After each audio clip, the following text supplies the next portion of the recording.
Welcome to Warblock. Today I'm considering shouting a lot because my microphone really, I don't know, it's like a bad hair day that just never gets better. So I'm not much of a shouter though, so I might just have to sort of try and speak quite closely to the microphone. I'm sure they don't have to do that, in Hollywood and things like that. They probably figure it all out. But anyway, so I just had these 3 games from the Djiboutian Civil War. There's possibly 1 or 2 more that I can add, or there's possibly quite a few more that I can add, but I thought I did quite well, sort of adding 3 quite quickly from the same period. We didn't have one before, and when you go into wars, it's sort of, now it's got a section for the Djiboutian Civil War, and there's 3 games in there, but it did them all in one go. It's quite bizarre really, and I looked on the Times newspaper for articles, and there's basically nothing on it. They hardly reckon, and that was only up to 92. It goes up to sort of 95, I think, or something, or 98.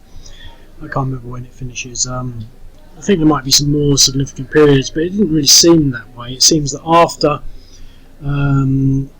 they basically do Obok. They take that. They try to take Tajura, but they besiege it, but they fail. And then a little later, they move quite far south into Dikhil, with basically 3,000 troops. The one I'm going to play here, and they failed to take that. And then after that, the Djiboutian government basically quadrupled their army from like 5,000 to 20,000 troops.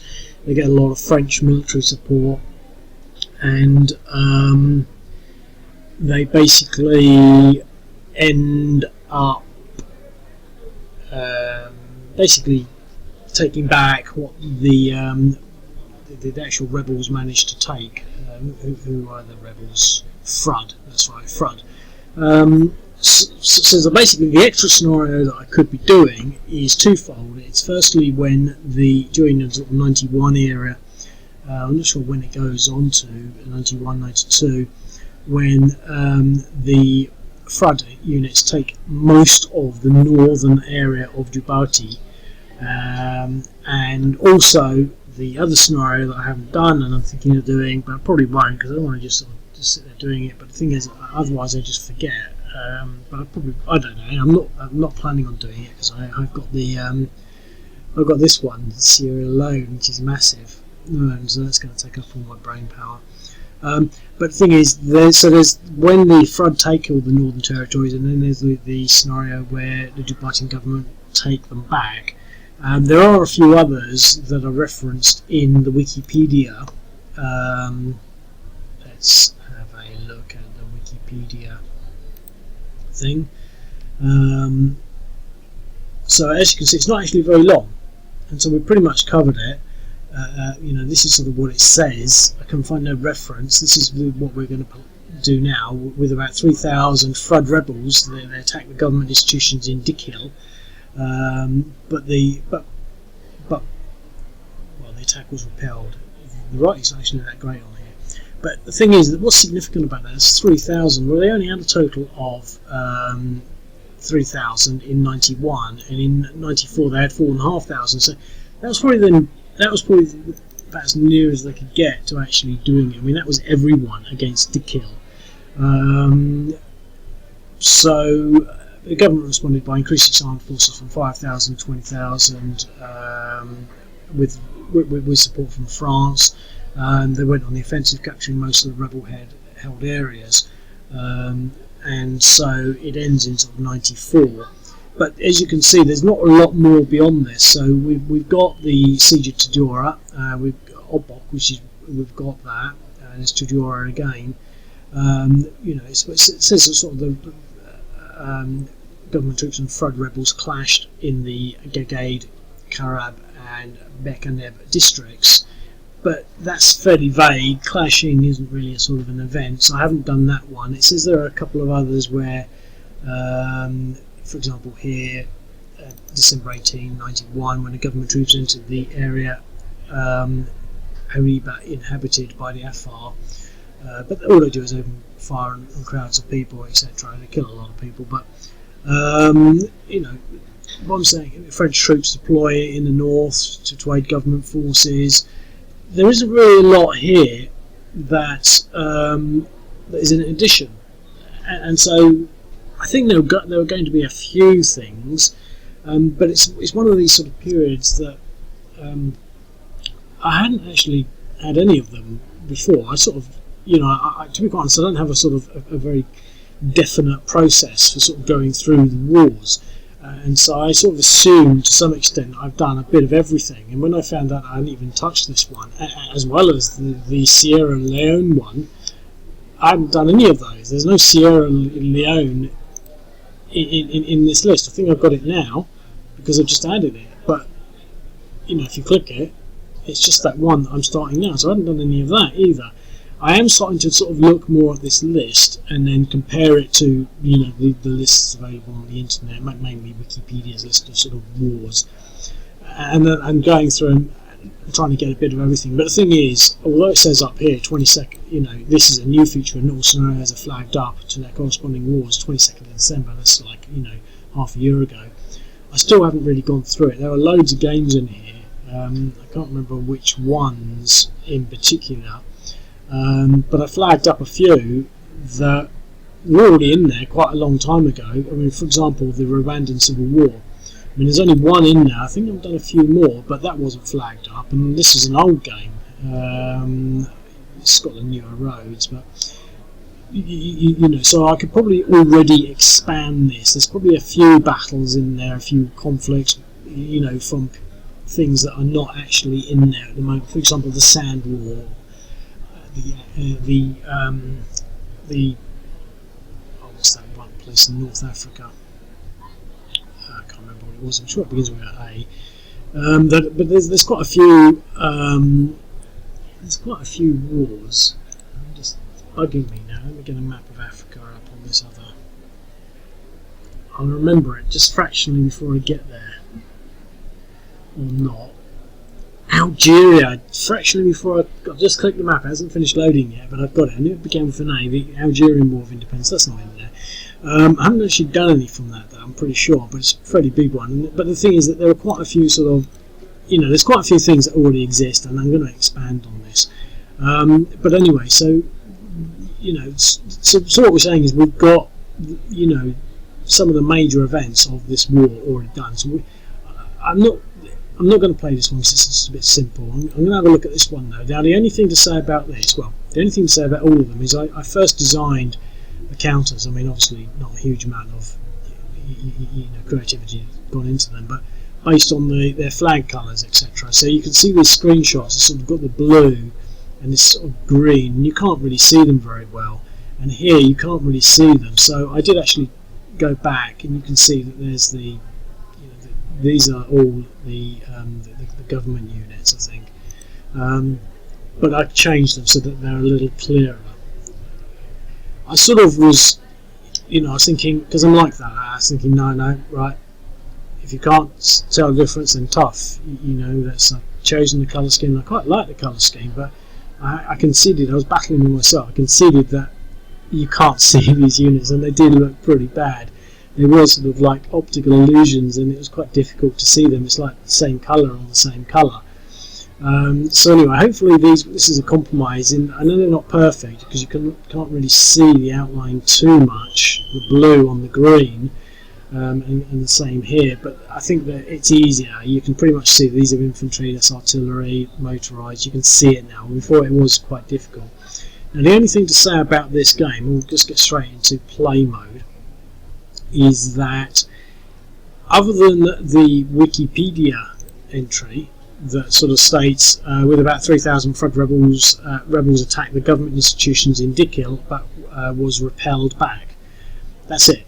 That's the entirety of what this scenario is based on. So what we don't know is from which direction they came. Now I've assumed that because they were dominant in the north, they came from the north, and so I've created this sort of, you know, just plot them on the north. So naturally maybe they would have some defensive lines here, but I also put some in the south here to reflect maybe some adventurous spirit of, you know, doing that. It gives you something else to sort of consider. But I'm sure that if there was an official order of battle on this event, or even some reports in some newspapers or anything, about this.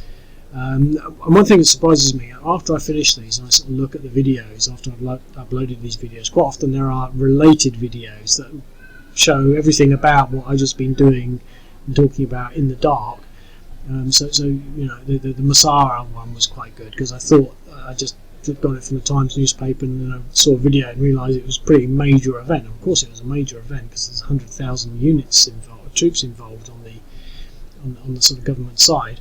That forced him to retreat, but there's quite long and extensive videos about it, not just one, a couple of them. So I'm not sure whether there will be for this, but what I'm saying is I don't know anything more than that line.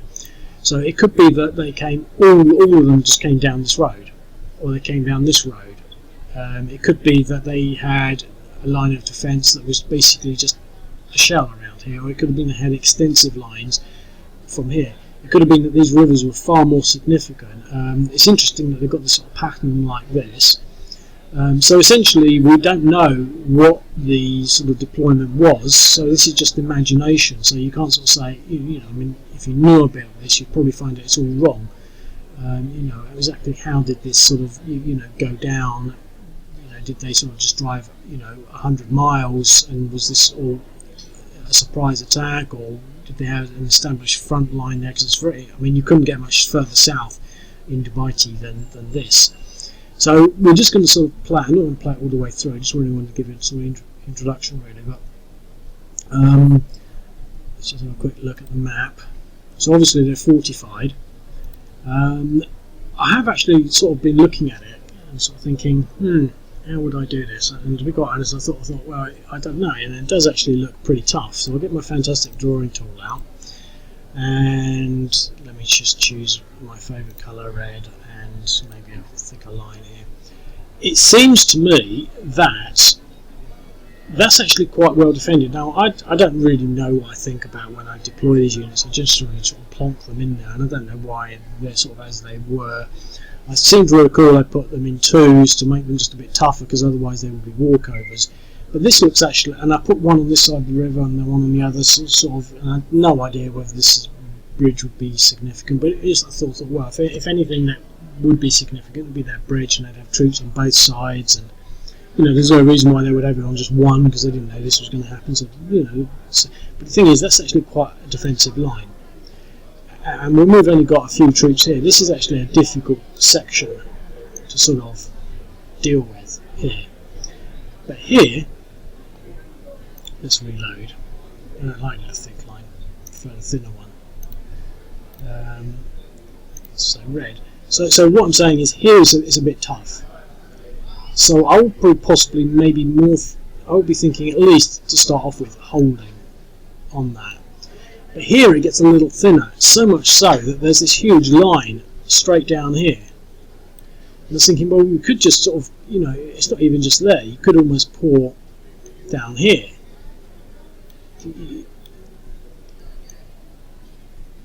It's sort of. Well, I'm not saying we would do that, but there's obviously a big gap there.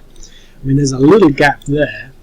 So what I was sort of thinking when I was just sort of looking at it, so to speak, and I wasn't really intending to play this, I do like to look at them, and I think this is sort of quite a good balance. I sit there and sort of think, well, what is it when you look at this? I do like them to sort of look more like chess games, so that you can sort of think, okay, I can figure out how I would do this. This is what I would do. So you can play them in your head without even touching them. And I quite often do that. And some of them, like the old block, there's not a lot to it. So this is why I've chosen this one, because I think there's a little more dynamics in the sort of strategy or the tactics that you might use. And so this seems to look like quite a hard nut to crack there. And it would seem that this would be quite a good approach. Maybe trying to create a blocking force, because this is maybe how I would try and do it, trying to drag these to create a blocking force to push these units back maybe, and then just create a sort of blocking force that comes down here and sort of pushes back like this to keep these units away. So it would be, in theory, these two units, these and these, with a sort of defensive front line, maybe anchored on this river, with, you know, made up of maybe these two units plus one from here, and everything else moving down here towards here, with this creating a similar sort of flanking line like that. So instead of trying to attack them, we would maybe move into a position like that, which would essentially really maybe mean moving from there into there and there to create those two hexes. You know, because there's only 3 units, we could have 2 there, 1 there, 1 there. We could have 3 units like that. And maybe for the first turn it would be like that, so there'd 1 there as well. But basically using these units to create a line, these units to create a line. Just trying to think of something that wasn't rude, but yeah. So you're forcing these two things apart, and then just basically driving south with the main bulk of the force against this, obviously, objective. The thing that I did actually also bear in mind was that it could be pretty tough. I'm not sure that you could do this, and the fact that they failed, actually, when I was putting it together, I thought, well, they did fail, so putting what seems to be possibly too many units on the board for the government isn't too unreasonable. You know, this was their big, it's got to be their big thing, really. But on top of that, we've got these units down here. Now, they were initially deployed along with these. There were initially 3 in everything. And then I took them out, 1, 2, 3, 4. You can see there's 3 in there. There's only 2, 2, 2, 2, and I put them down here just to give a bit of variance. But and what I thought were these, well, these could be playing just sort of being a bit of a nuisance. But the thing is, they've got to cross the river. So every time they cross the river, they basically stop. But I was thinking, you know, well, somehow these units are going to be tied up, but we can somehow threaten with these. But again, at the same time, there's no necessary need to do that, and we could sort of drive into there, or use these units to antagonise these, etc., etc. But I think these are sort of like a spanner in the works, forcing them to not only look north but also south. And I think that sort of balances out a bit the fact that we don't know how things were deployed, because I think it's going to be a natural sort of, you know, fallout for how things will pan out. So that's that. So what I'm going to do first, I think,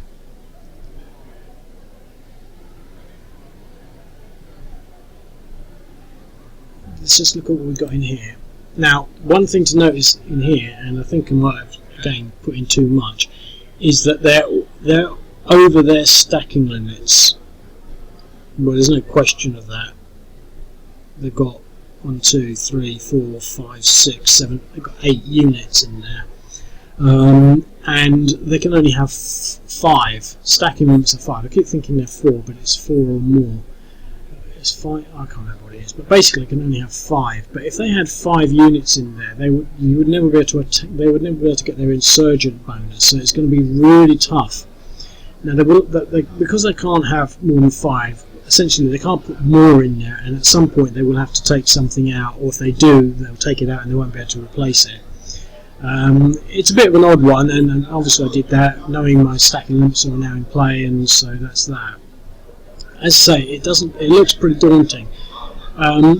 So I don't know really. I think my initial plan was sort of quite reasonable, but now that I'm actually double thinking it, I'm sort of thinking, well, to be quite honest, I think what might be better, because these units, they're pretty tough, but they're not so tough that they can't be attacked. I think what might be a better option would be to actually destroy as many units as possible, so that we can then finally, if we've got anything left, finally engage this without being counter-attacked by quite a lot of units. Now alone they're not very powerful. For example, here we've got a very vulnerable unit. Now they've got artillery, Now I deliberately kept that artillery fairly low. I believe I kept it fairly low. It's only got a range of 3, 1, 2, 3. So you can almost sort of say, well, hang on, there's another strategy we could play here.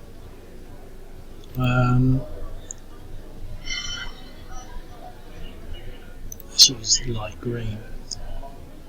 If we stay out, oh, that's rubbish. Is red only going to be the only colour I can ever really use?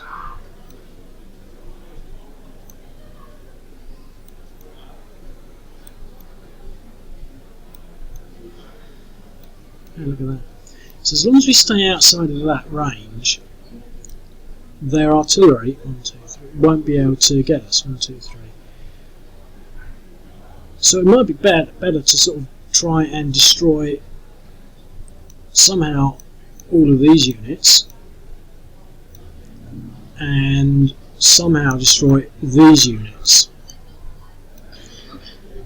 and then use these to target these units.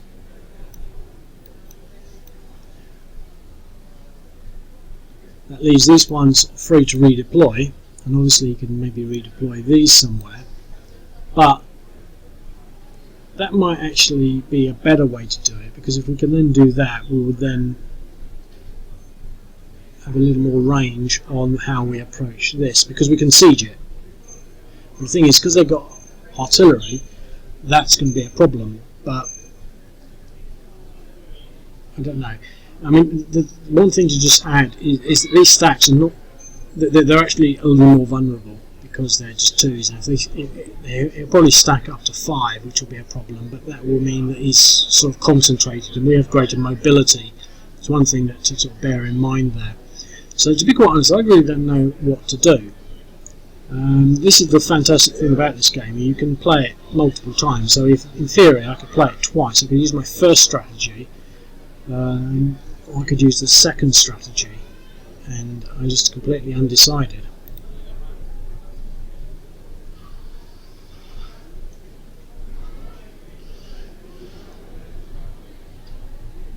Okay, what I'm going to do,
look at that.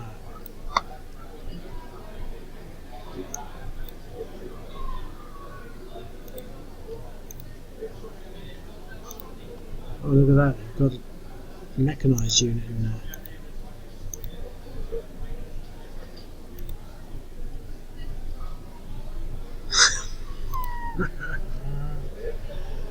There's me thinking it would be a 4. Complete disaster. What a disaster that was.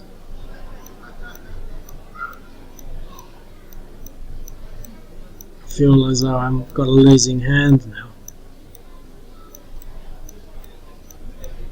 Well, at least there's something here.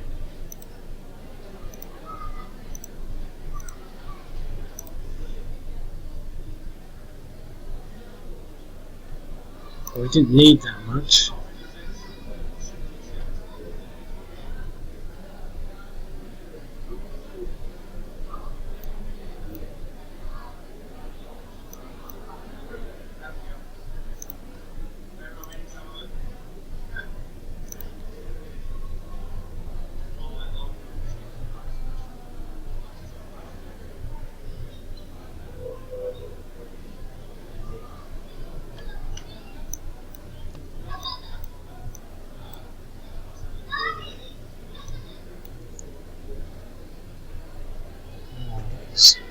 pretty bad. Okay, well we're going to have to cross this river down here, so let's just get that over with. Yeah, zero movement.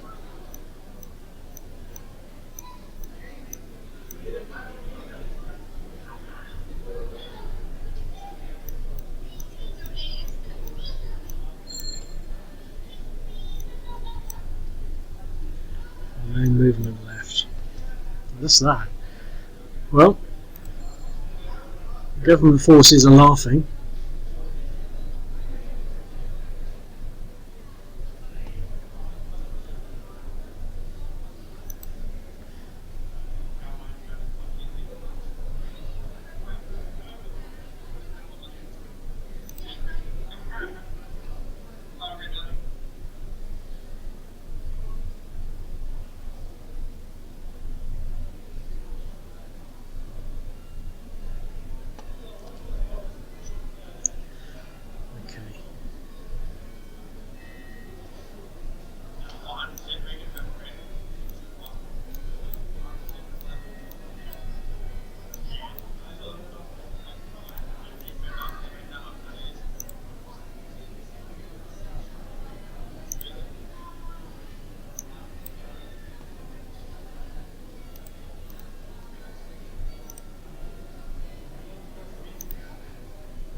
Absolutely pushing them back. And 0.1 movement. Okay. An exchange. Well, that was that. And here, well, here we might as well push back. Oh, look at that, they're in artillery range. FRUD have really messed up completely.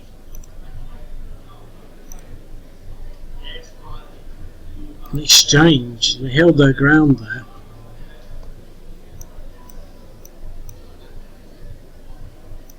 Yeah.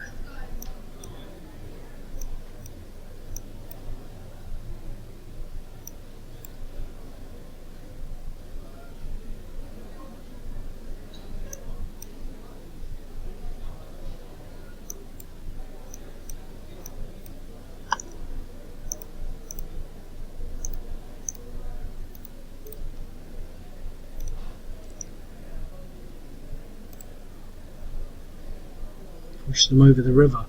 I didn't think of that actually. I thought the river might be impassable, but obviously it's not. I've still got a little bit of move here. DE.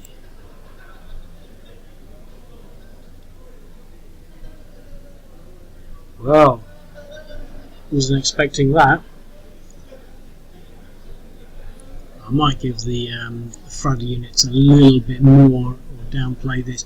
Maybe take out a few of these units, because I don't think they stand a chance. So, FRUD.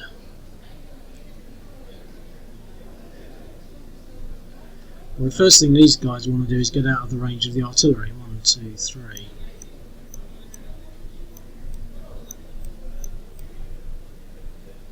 No, not what I wanted to do.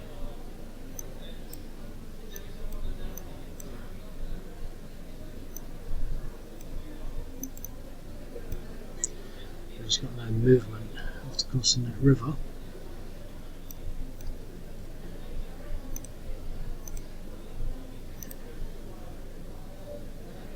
Exchange. So there's been some bloody fighting down here. Almost an event in its own right.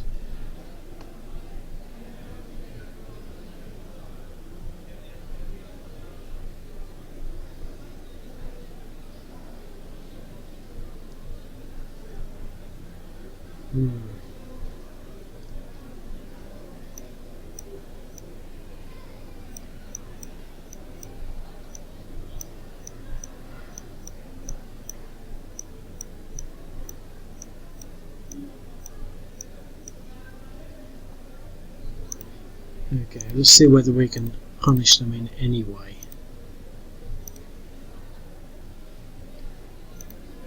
'61 and DE, forcing them all back into there.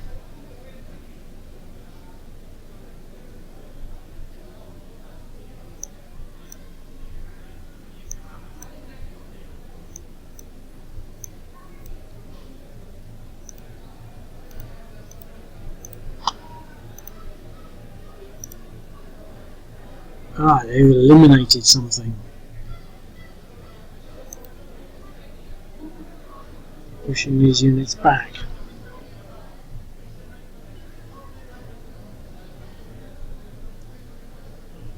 I'm going to try the same thing here.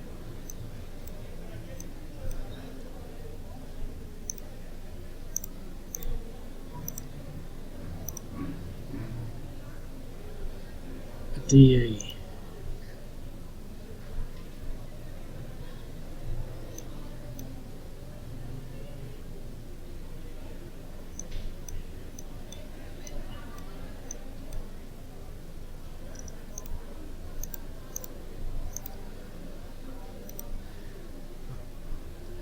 Oh, look at that, they eliminated another unit. This is going to be too big, so we can do an attrition against them though. Because there'll be like 3 again, it would be stupid, but we can do an attrition, which is unsuccessful.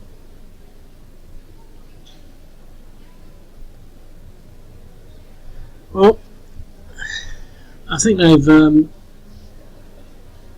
saved the sort of their name, but you know those initial losses were catastrophic. You know, I think they've lost 2 units, and that was what we were sort of hoping to achieve on the first turn, as opposed to that sort of spectacular loss. And to be quite honest, it was me. I just thought it was a stack of 2. I didn't realise like that. I didn't realise it was a stack with mechanised in there.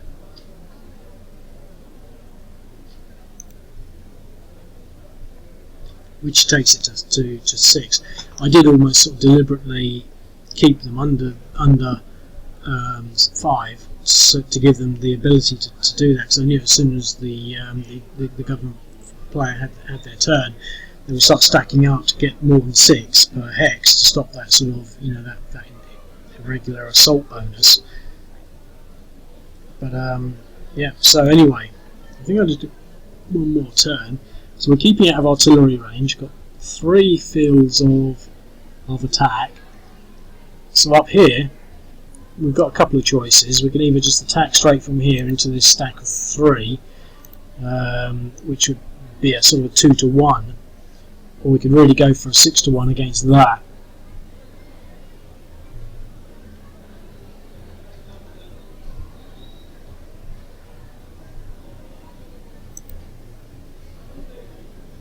It's got some depressions, not a lot.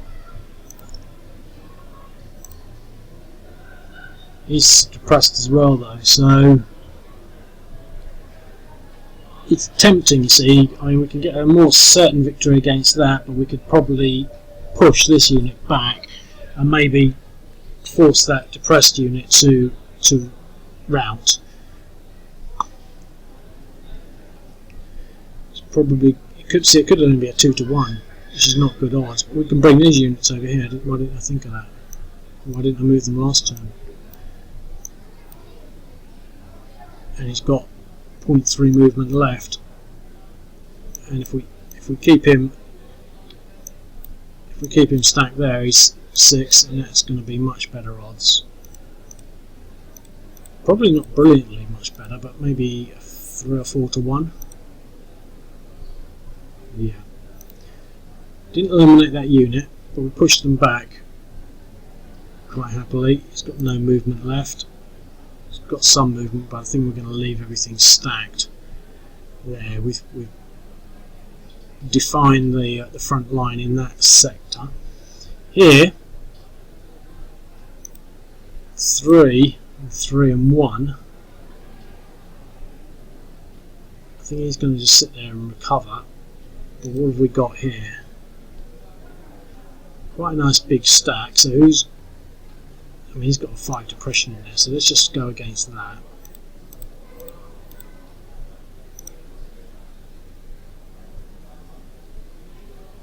DE, so that pushed them back.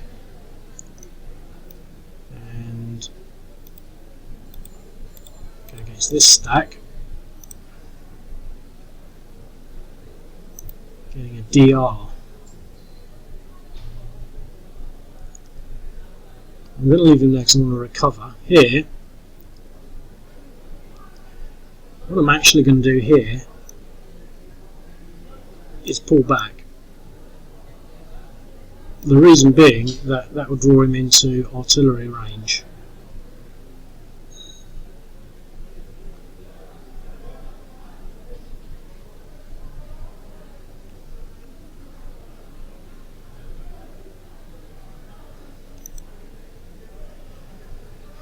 It's quite interesting actually, because you can almost imagine this is how it happened. I'm always careful about saying that, because obviously it's not how it happened, because there would have been a historic, you know, order of battle, etc. But I would have thought that they might have tried to capture all the surrounding places, you know, like divide and conquer, take out all these units. I mean, they've got to win this battle, they've got to win here, and they've got to win here. Now, they're less likely to win here because they've been drawn into the artillery protection zone. They're taking a massive beating here and also here. They've taken casualties from the government here and here, but not really significant and significantly, not particularly significant losses.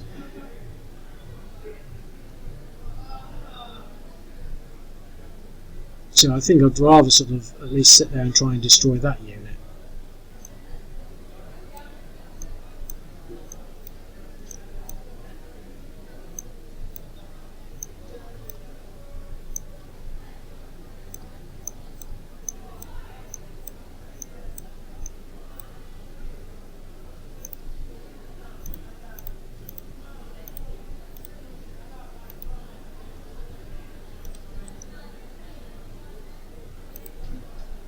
So, which was successful.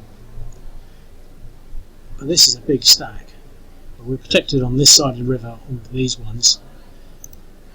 4 units. Here, really not confident at all. 4, 3, 6, 1. And he's a little depressed, but that's about it. So they're too big to attack, they're too big to attack, although because they're depressed they might get below that limit. This might be a last ditch attack against that stack, hoping and praying that they're small enough to give us our regular bonus. I can never remember really how it works, so no, they didn't get it. But they got a 1 and they forced them to retreat, which is pretty good. And that split them up quite nicely.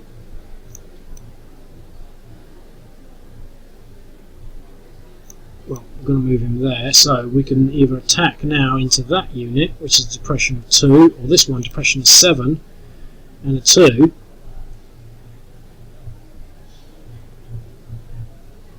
So that's going to give us 10. This should be a reasonable attack. So he's going to be worth 2, and he's going to be worth like 1, so it's going to be worth about 3, and we'll have, not brilliant, but we might have a 2 to 1, a 3 to 1 there. Let's go for it. 2 to 1 in the exchange, so that's not good. Now what I was going to do is bring these units down here. Maybe I should have stacked them in there to decimate this unit in the absolute confidence I'd get a DE. But I don't on that, just get a DR, and that's that. So that could have been a lot better. We could have got a retreat there, forcing that big unit to rout possibly, and then decimating this unit. That would have been a better outcome. Here I think it's pretty much going to go in the government favour now. Here I'm not even sure that I want to move against that. In fact, what I might do here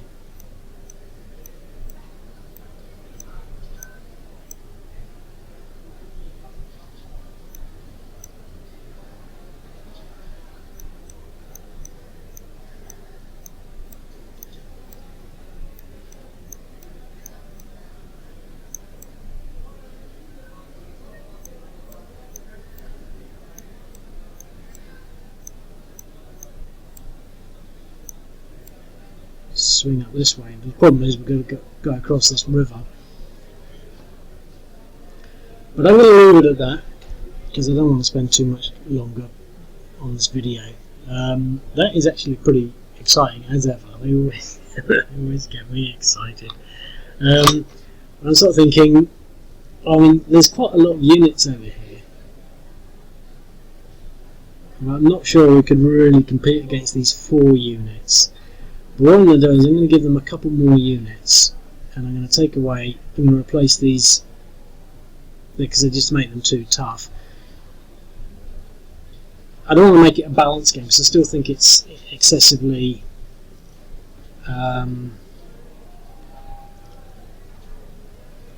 sorry, what I'm saying now, I don't want to make it a balanced game, but I still think it's sort of, I was going to say, excessively in the government favour. I still think it's in the government favour, that's what I should have really said. I don't think it's excessively, I think it's excessively at the moment.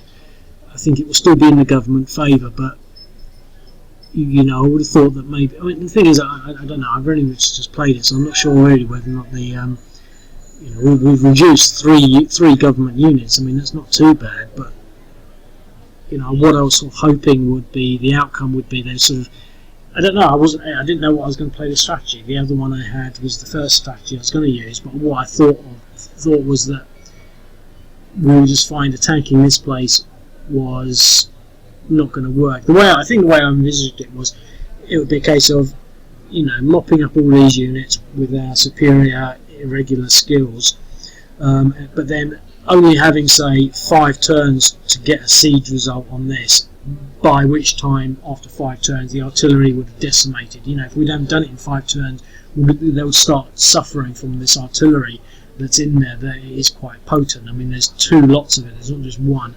I might take that down, and that was how I envisioned it going. I sort of, you know, giving the FRUD units a fair crack at it, because I'm pretty sure they must have done their intelligence and felt that they had a fair crack at it.